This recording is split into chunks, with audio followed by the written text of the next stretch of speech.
Thank you very much, Mr. Chairman.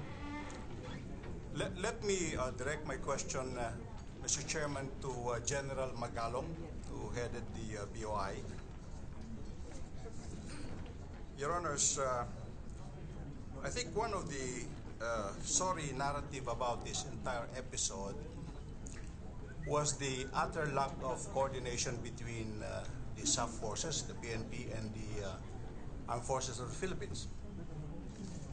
And at the root of this lack of coordination was the concept of TOT, the time on target. Because of the TOT, the AFP was not advised in advance of the operation. Because of the TOT, even the secretary of the local government and the officer in charge of the PNP, General Espina, were not advised of the operations. And because of the TOT, even the AJAG was not informed in advance of the operations. So I would put a thumbnail on the TOT concept as the root of all this problem, the lack of coordination. Now, General Magalong, when the TOT concept was discussed by and among the President, General Purisima, and General Napeñas, and I think with a certain General Mendez, the concept of TOT was explained to him. And let me call your attention to page 3 of your report on the executive summary.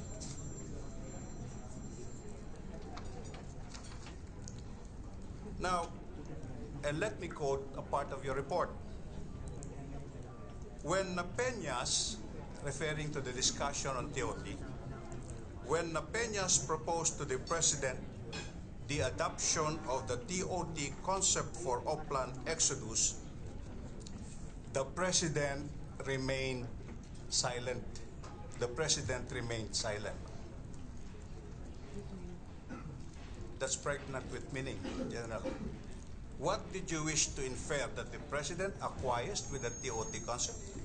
That was according to the statement of Director Napeñas, Your Honor. That was just a statement of fact.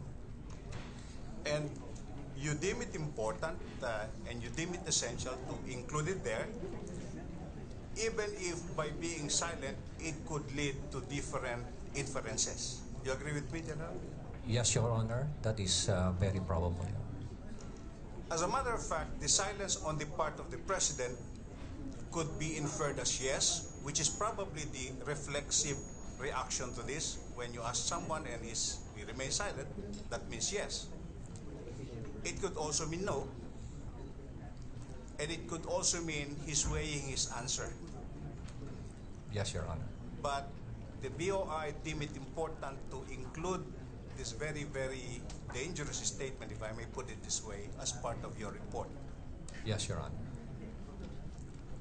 I'm worried about this, Mr. Chairman, because the BOI report could serve as a basis for evidence at a later time when some charges are filed against the President.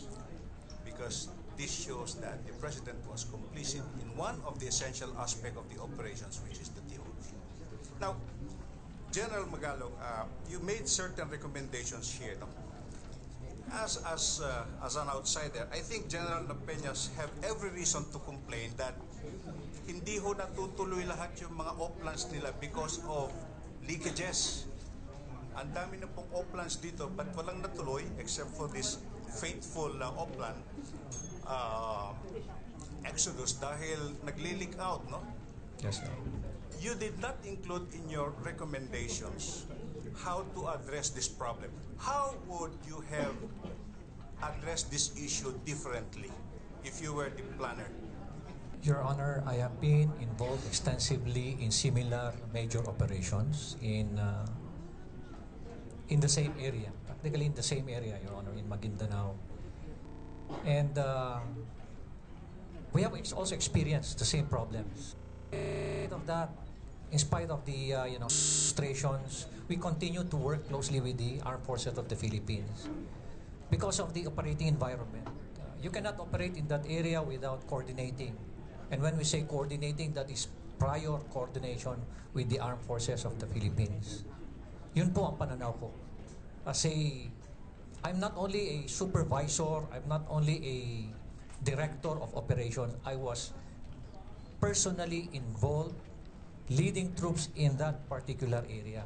Kaya alam na alam ko po na maski na ano pa po yung mga provisions dyan na you have the option to coordinate within 24 hours or less than 24 hours, I will never consider that because I know for a fact that operating in that area requires prior coordination with the Armed Forces of the Philippines. Now, if I can refer you, sir, to number 3 of our recommendations,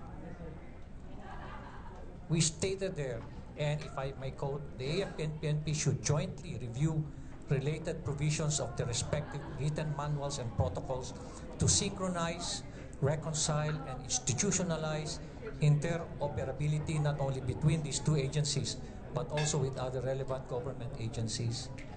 And this is probably something that we need to focus on. We have certain mechanisms like the Joint Peace Security Coordinating Council. Isa yun po sa mga mechanisms na pwede nating enhance yung coordination natin with the Armed Forces of the Philippines. But, Your Honor, with all due respect, may I remind you again that this is a very isolated case. This is an isolated case. Sabi nga ho ni Officer in Charge kanina,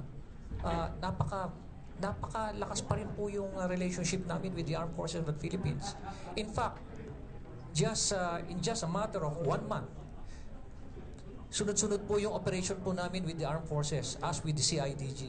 Yung Tombaco case, yung Pagao case, kahapon lang po yung operations against CNN, several operations, successful operations, and we are working closely with the Armed Forces of the Philippines, and nothing actually affected us. That Mama Sapano incident did not impact our relationship with the Armed Forces of the Philippines.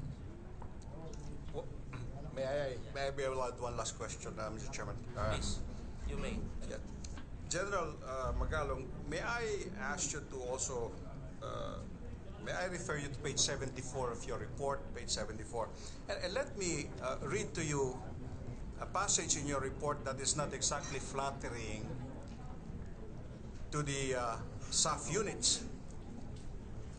The second paragraph, according to the platoon leaders of the other SAC units, SAC units, enemy fires were coming from all directions which prevented them from maneuvering and reinforcing the 55th SAC. However, and I think this is the critical report here, the BOI notes that there was no satisfactory explanation as to why none of the SAF troopers consisting of more than 200 commandos was wounded. Such observation appears to be inconsistent with the claim that they were under heavy enemy fire which prevented them from reinforcing the 55th SAC. Are you suggesting that the reinforcing team chickened out, General?